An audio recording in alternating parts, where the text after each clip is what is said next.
ദൈവനാമോത്തപ്പെടുമാറാകട്ടെ. അനുഗ്രഹമായ നല്ല ദിവസത്തിനായി നന്ദിയോടെ ദൈവത്തിന് സ്തോത്രം ചെയ്യുന്നു. എന്ന പ്രഭാത ജാഗരണത്തിനായുള്ളത് സ്നേഹത്തിൻ്റെ പേരിൽ ആപ്തവാക്യമായി എടുത്തിരിക്കുന്നത് അപ്പോസ്തലനായ പൗലോസ് റോമർക്ക് എഴുതിയ ലേഖനം 10-ാം അധ്യായം 4-ാമത്തെ വാക്യം. വിശ്വസിക്കുന്ന ഏവനും നീതി ലഭിപ്പാൻ ക്രിസ്തു ന്യായപ്രമാണത്തിൻ്റെ അവസാനം ആകുന്നു. ഈ വചനങ്ങളിൽ ദൈവം നിങ്ങളെ അനുഗ്രഹിക്കുമാറാകട്ടെ എന്ന് പ്രാർത്ഥിക്കുന്നു. ഇവിടെ ഒരു സംഭവത്തെക്കുറിച്ച് വിശദീകരിക്കുന്നു ലേഖകൻ. വടക്കൻ വെർജീനിയയിലെ ഒരു ഷോപ്പിംഗ് മാളിൻ്റെ അടുക്കൽ ഒരു ചെറിയ ആരാധനാ കൂട്ടായ്മയെ കാണുവാൻ കഴിയുന്നുണ്ട്. അവരുടെ ആപ്തവാക്യമായി അവരെഴുതപ്പെട്ടിരിക്കുന്നത് സ്നേഹം കൊണ്ട് ശബത്ത് പാലിക്കുന്നു. ഇത് വളരെ ശ്രദ്ധേയമായിരിക്കുന്ന ആപ്തവാക്യമായതിനാൽ അതിൽ വരുന്നവരെല്ലാവരും അത് വളരെയധികം ശ്രദ്ധിക്കുകയും അവിടുത്തെ ആരാധന രീതികളെക്കുറിച്ച് വീക്ഷിക്കുകയും ചെയ്തത് കാണാൻ സാധിക്കുന്നുണ്ട്. മറ്റ് ക്രൈസ്തവ ആരാധനകളിൽ നിന്നും വളരെ വ്യത്യസ്തമായി ഈ ശബത്ത് അനുസരിക്കുന്നതായ അവരെക്കുറിച്ച് അറിയുവാൻ നാട്ടുകാർ പരിശ്രമിക്കുന്നതായി നമുക്ക് കാണുവാൻ സാധിക്കുന്നു. ഇവിടെ ക്രിസ്തുവിൻ്റെ മരണം ആചാരപരമായ നിയമത്തിൻ്റെ ആവശ്യകതകൾ നിറവേറ്റി എന്ന് മനസ്സിലാക്കാൻ സാധിക്കുന്നുണ്ട്. എന്നാൽ ദൈവത്തിൻ്റെ 10 കൽപ്പനകൾ അവ താൽക്കാലികമല്ല, മനുകുലം ഉള്ള നാൾ മുതൽ അവസാനം വരെ അത് പാലിക്കേണ്ടതാകുന്നു എന്ന് ദൈവത്തിൻ്റെ തിരുവചനം നമ്മെ ഓർമ്മപ്പെടുന്നു. പ്രശസ്ത നവീന കർത്താവായ ജോൺ കാൽവിൻ ന്യായപ്രമാണം എന്നത് ഭക്തിയുടെയും വിശുദ്ധ ജീവിതത്തിൻ്റെയും ശാശ്വത വ്യവസ്ഥയാകുന്നുവെന്ന് വിളിച്ചു പറയുന്നത് കാണാൻ സാധിക്കുന്നു. അപ്പോൾ ന്യായപ്രമാണം ഒരിക്കലും നീങ്ങിപ്പോയിട്ടില്ല എന്ന് നമുക്ക് വ്യക്തമായി മനസ്സിലാക്കാൻ സാധിക്കുന്നു. അത് ഭക്തിയുടെയും വിശുദ്ധമായ ജീവിതം നയിക്കുന്നതിന് വേണ്ടിയും ജനങ്ങളെ നേരായ മാർഗത്തിൽ നയിക്കപ്പെടുവാൻ ദൈവം നൽകിയതാകുന്നു ഈ ന്യായപ്രമാണങ്ങൾ എന്ന് ദൈവത്തിൻ്റെ വചനം നമ്മെ ഓർമ്മപ്പെടുത്തുന്നു. കാലാകാലങ്ങളിൽ ദൈവത്തിൻ്റെ ഭക്തന്മാർ നമ്മെ അത് ബോധ്യപ്പെടുത്തുകയും ചെയ്യുന്നു. റോമർക്ക് ലേഖനം 10-ാം അധ്യായം 4-ാമത്തെ വാക്യത്തിൽ നമ്മൾ ഓൾറെഡി വായിച്ചു കഴിഞ്ഞു.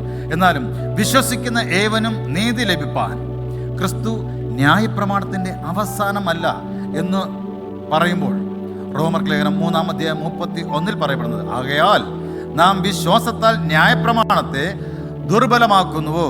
ഒരു നാളും ഇല്ല. നാം ന്യായപ്രമാണത്തെ ഉറപ്പിക്കത്രേ ചെയ്യുന്നു. ദൈവത്തിൻ്റെ പൈതങ്ങൾ എങ്ങനെ ജീവിക്കണമെന്ന് അവിടുതായ സ്വർഗീയ പ്രവേശനത്തിലേക്ക് ഉള്ള ഈ ജീവിതയാത്രകളിൽ അവർ അനുവർത്തിക്കേണ്ടതായ വ്യവസ്ഥകളെ വളരെ വ്യക്തമായി നമുക്ക് നൽകുന്നതാകുന്നു ദൈവത്തിൻ്റെ ന്യായപ്രമാണങ്ങൾ എന്ന് നാം തിരിച്ചറിയുക.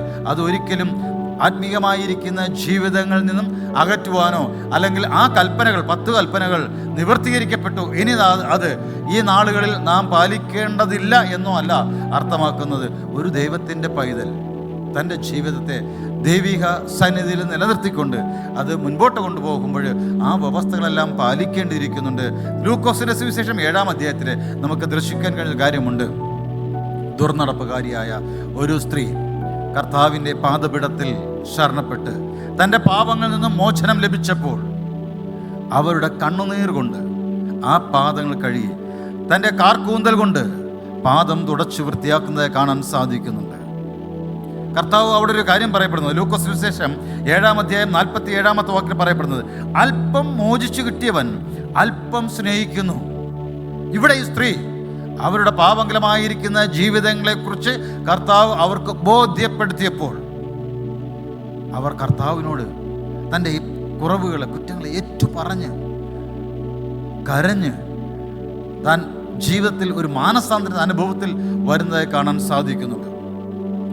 നാം യേശുവിനെ സ്നേഹിക്കുമ്പോൾ അത് സ്പഷ്ടമായ രീതിയിൽ പ്രകടിപ്പിക്കുവാൻ, നമ്മുടെ ജീവിതത്തിൻ്റെ ഓരോ നിമിഷങ്ങളും അതൊരു സാക്ഷ്യമായി നിലനിർത്തുവാൻ നാം തയ്യാറാകണം. ദൈവത്തിൻ്റെ കൽപ്പനകൾ നാം ബഹുമാനിക്കുകയും അത് പാലിക്കുകയും ചെയ്യുമ്പോൾ മാത്രമേ നാം ഒരു ക്രിസ്തീയ പൈതലായി മാറുന്നുള്ളൂ. ഈ ലോകത്തിലുള്ളതായ അന്യായ ബന്ധനങ്ങൾ അഴിക്കപ്പെട്ടിട്ട് നേരായ മാർഗത്തിലൂടെ സഞ്ചരിച്ചുകൊണ്ട് ആ നിത്യത്തിലേക്ക് പ്രവേശിക്കേണ്ടതിന് ആ ദൈവിക സ്നേഹം നാം അനുഭവിക്കുക. ഈ നിയമങ്ങളും വ്യവസ്ഥകളും കൽപ്പനകളും നാം പാലിച്ചു പോകുമ്പോൾ നിത്യത്തിൽ പ്രവേശിക്കുവാൻ, അല്ലെങ്കിൽ രക്ഷ പ്രാപിച്ചു എന്നല്ല, ആ രക്ഷാ പദ്ധതിയിലൂടെ സഞ്ചരിക്കേണ്ടതിനുള്ളതായ വ്യവസ്ഥകളാകുന്നു നാം. അത് ഒരിക്കലും മറന്നു പോകരുത്. 10 കൽപ്പനകൾ ഒരിക്കലും നാം ഉപേക്ഷിക്കുകയും ചെയ്യരുത്. നാം നിത്യത്തിൽ പ്രവേശിക്കുന്നത് കർത്താവിൻ്റെ കൃപ തന്നെയാകുന്നു. പ്രിയ സഹോദരങ്ങളെ, ഇന്ന് കൽപ്പനകൾ നീങ്ങിപ്പോയി, ന്യായപ്രമാണം നീങ്ങിപ്പോയി എന്ന് പറഞ്ഞു പഠിപ്പിക്കുന്ന നാളുകളിലായിരിക്കുന്ന നാം ഓരോരുത്തരും വളരെ ശ്രദ്ധയോടെ ആയിരിക്കേണ്ടത്, നമ്മെ സ്നേഹിക്കുന്ന കർത്താവ് തമ്പുരാൻ നാം നശിച്ചുപോകാതെ നേരായ മാർഗത്തിൽ സഞ്ചരിക്കേണ്ടതിന് നൽകിയതായ ഈ കൽപ്പനകൾ നാം ഓരോരുത്തരും അത് ചേർത്ത് പിടിച്ച് അതിനൊത്തവണ്ണം ജീവിക്കുവാൻ ദൈവസ്ഥനിൽ സമർപ്പിക്കുക. അതിനായി ദൈവം തൻ്റെ ആത്മാവിനാൽ നിങ്ങളെ ഓരോരുത്തരെയും നയിക്കപ്പെടുമാറാകട്ടെ. ആമേൻ. നമുക്ക് പ്രാർത്ഥിക്കാം. സ്വർഗീയ പിതാവേ, നല്ല ദൈവമേ, അനുഗ്രഹമായ നല്ല നിമിഷങ്ങൾക്കായി നന്ദിയുടെ സ്തോത്രം. നൽകിയ വേദഭാഗങ്ങൾക്കായി നന്ദിയുടെ സ്തുതിക്കുന്നു. സ്തോത്രം കർത്താവേ. ഇന്നു മുതൽ ലഭിച്ചിരിക്കുന്ന ഈ തിരുവചനങ്ങളെ ഹൃദയത്തിൽ സംഹരിച്ചുകൊണ്ട് അവിടുത്തെ സന്നിധിയിൽ വിശ്വസിച്ചാചരിക്കേണ്ടതിനും അവിടുത്തേതായ ന്യായപ്രമാണം, അവിടുത്തെ കൽപ്പനകൾ പാലിച്ചുകൊണ്ട് ഒരു ദൈവിക പൈതലായി ജീവിക്കുവാൻ, സാക്ഷിയുള്ള മകനായി ജീവിക്കുവാൻ, സാക്ഷിയുള്ള മകളായി ജീവിക്കുവാൻ അവിടുത്തെ പൈതങ്ങളെ അവിടുത്തെ ആത്മാവിനാൽ ബലപ്പെടുത്തുകയും വഴി നടത്തുകയും ചെയ്യുമാറാകണം. യേശുവിൻ നാമത്തിൽ അപേക്ഷിക്കുന്നു. പ്രാർത്ഥന കേൾക്കണം നല്ല പിതാവേ. ആമേൻ.